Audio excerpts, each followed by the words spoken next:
लगतानी। खुश रह लंगलत्ती खाइबू नहीं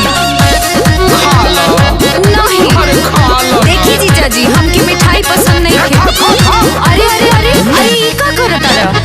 दूसरा के धन तू तो धई देला मीस के गोड़ लागतानी तोहरा जैसन से लफीस के। दूसरा के धन तू तो धई देला मीस के गोड़ लागतानी तोहरा जैसन से लफीस के। झूठ सच रहुआ बोलत बानी खाली जीजा के भाई राउर कम बाटे जाली। अरे खाइला ना होली के मिठाइया ये साली चढ़ जाना पीछा से पिठाइया ये साली ना कहीं ऊंच नीच हो जाई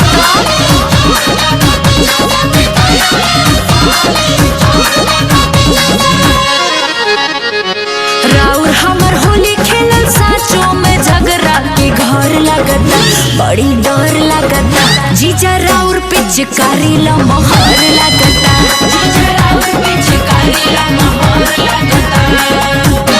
अरे तू लोग ना जिए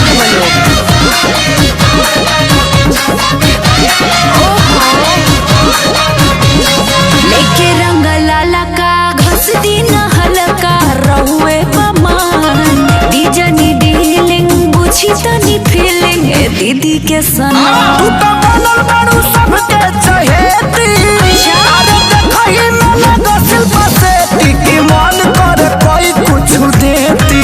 ऐसे कलर जानी डाली हाली हाली जानी जाई दीदी या तो दीदी गाली कुटा जाई बई अरे कलसा होली में का मिठाइया ये साली चढ़ जाना पीछा से पिठाइया ये साली।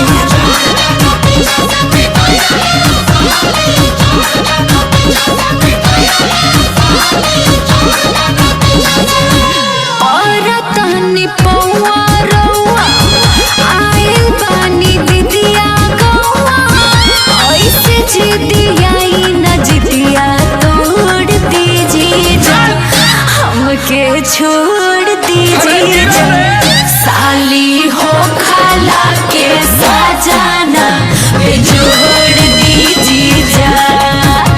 अरे पागल कर बसन कार है जीजा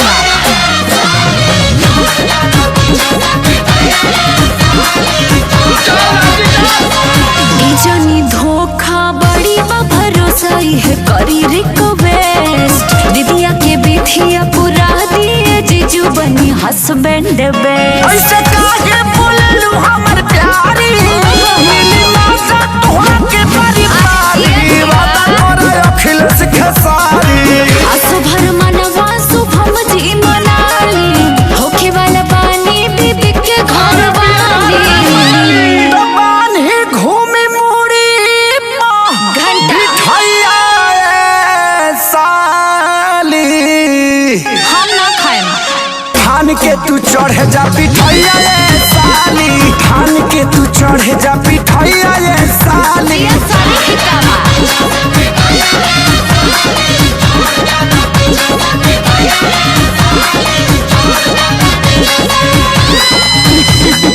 जाए हिट मशीन तहर होली खिलावल याद रहे। हर साल खेले है फरियाद रही।